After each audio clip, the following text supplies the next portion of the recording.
2, 1.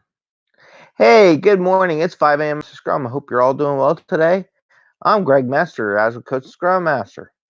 And here we talk about Agile and Scrum in a tactical and practical way so that you can get home to your family and friends and provide good value to your customer without working too many hours and be lean about what we're doing and balance work and life and have some fun along the way.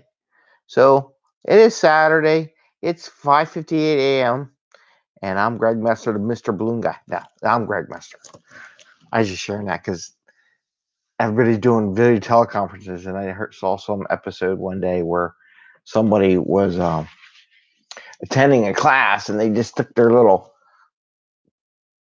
like a little dolly out there or something like that for their spot, and we were kind of curious if the teacher actually recognized in the virtual class whether or not somebody was there. I think they did because I think it was talked about. But anyway, there's always creative somewhere, something, right? Today's Saturday. It's about 5:57 a.m. and we're going to do some Coke experiments today. So we will be doing more Coca-Cola and Mentos because it's the weekend and I don't have to, and work's kind of quiet. Yeah, Ed, what's up?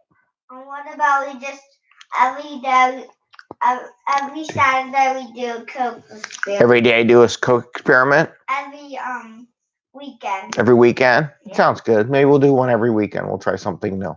Some will work, some won't. We don't know. We'll see until we try, right? And we'll learn more about Coke. So I'm just going to keep it short today. It is Saturday, and everybody's like, it's one of the first weekends really into the coronavirus thing. We got a whole nother month of this thing going on. So talk about metrics a little bit. And I saw something that came out. It was an ad or something on television. And it was, I guess it was a military ad. It was a terrible ad. I would have never have done it. But it had to do with attendance. Like, I don't know if it's a federal requirement now, something about 22 days of absences and you don't graduate or something. So I got to ask you this question. When you do metrics, and this is a debate I have with points and velocities and how people do it and what I really think about the metrics and what are you really measuring and why and how. I'm going to give you two. So I'm going to talk about real life metric, and then I'm going to talk about a Scrum and Agile metric. So real life metric, absences. And they say, like, you're more than absent 22 days and you're not going to graduate. You're not going to go to the next school year. You're going to be held back. But here's my question. What the heck does absences really measure? That you were there? Does that mean you learned anything? Does that mean you really progressed? Does that mean anything? It really has no value. And what companies do and governments is they use these metrics to have no value. I don't know who came up with this. And me as an Agile coach, I'm like, I would start asking questions. Why did you pick absences?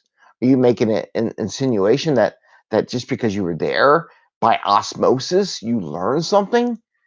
I've seen people that go to school that graduate, can't read, don't know a damn thing, don't know nothing about a history, don't know any math or nothing, but they graduated. The worst ones are when the schools just push them out. They were there, but they can't read. And there's people that graduate from high school in the States that can't read literally can't read. They can read at a fifth grade level. Yeah, everybody likes to have simple reading when they read newspapers and stuff like that. I get it. But they can't read at all, So is that effective measurement of school? And when I worked at Philadelphia school district, right, we used to do data stuff. They spent so much time trying to calculate stupid attendance because all the funding's based on attendance, right? That's the whole reason they just do it, just for attendance and funding. It has no business value to the students at all, nor to families, nor to teachers, nor nothing. It's just that you were there. So in my mind, from a metric perspective, it's a waste. There's nothing there. What about homeschooling? What if you had to go and you were going on a trip to Europe or Africa or Asia for a month and you had a chance to do that? Well, if that month came up and it was during a school year, you wouldn't graduate. But I bet you'd learn a lot more in life and about the world by traveling to Africa, South America, Asia, Europe, whatever, or the United States, or do a trip around it. And it takes a while to get it all in. But I think that would be more valuable. I don't know. Just something to think about. But attendance metrics is terrible metrics. And with the terrible metrics, I want to talk about velocity and points.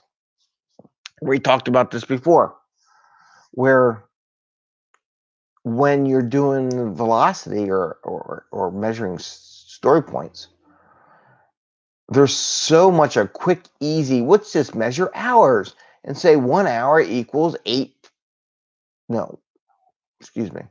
1 day or 8 hours equals 1 point. So every day you work, you get a point. So what are you doing? A glorified attendance system or a time clock? We already have a time clock. You clock in, you work so many hours, you get paid, you bill for that rate. That's what that is. It has no real value to measure from unless you're saying, because you're so mismanaged, well, how many real hours do you get to write dev code or test stuff versus go to stupid meetings, right? Those meetings which you created, by the way, which you really don't need, because the beautiful thing about if you do Scrum right, you don't need any more meetings. You only need a couple hours out of the day or the week, the day, whatever, to really get stuff done. If you did Scrum right, you really, worst case scenario, you take about 1.5 hours a day out of your day to do Scrum and Agile ceremonies, and that includes like a whole day of sprint planning, which applies across the week. So really, on the 9th day, if you're doing sprint planning, the rest of the days you're pretty much doing 7 hours a day coding and testing, unless you carry over some really terrible meetings that you just waste people's time versus actually producing value. But in that metric, it really has no value. Who cares how many hours you actually spend on something? Does it have any business value? No. Do you identify how many hours you're doing on non-core stuff? You could, but again, that's a timesheet. That's really not pointing. It's like a waste. Why you do all that complicated calculation if you're just going to collect the hours anyhow? So why? Here's my thing. It's a waste of administrative. It's not lean thinking. Pointing is supposed to be sizing, independent, relative sizing of stuff that's done. But if you're going to measure hours, and then you're going to relate hours to points, you're measuring the same damn thing. You're adding 2 levels of administrative burden to measure the same stack. How many hours are you applying to what you do? So why are you doing 2 measurements? Why are you reporting on it? Why are you spending all that time? Why graph all that stuff up? It's the same thing. You can just say how many hours a week do you apply to this stuff. There you go. You don't need points to do that if that's your mission, right? Points are supposed to be something separate. So now you're really saying, oh, how many hours did you work? How many points you have? It's the same number. It's the same value. It's the same metric. So why you create 2 metrics and why you do double the administrative? Anyway, it's Saturday. So it's a metrics day. Again, like attendance. There's no value to attendance. Like osmosis for people to learn has no business value, has no life value to measure attendance, and to not let kids go to the next level of school because they didn't attend school. What if they were super smart? They got all A's and they mastered everything that you taught during that year and got an A every time, and they were just that good. But they had to take off because their family maybe wanted to do a trip in Africa and help the poor or something, What, you're not going to let them go to the next grade, but they got all A's on all your tests because they were terrible tests anyhow, too weak. I'm just saying, it's a stupid, people like that, I call them the accountants of the world, right? Sorry, accountants. You do really good stuff because I don't want to do the accounting because accounting is kind of complicated, but I've done accounting. But it's like a waste of a metric, waste of time. So you shouldn't. It's just wasteful. Anyway, and we put false hopes on something that doesn't show any value. Anyway, it's Saturday. We're gonna do some co-experiments today. Post them up on TikTok and YouTube, and we'll come up with some creative ideas on what we might want to do.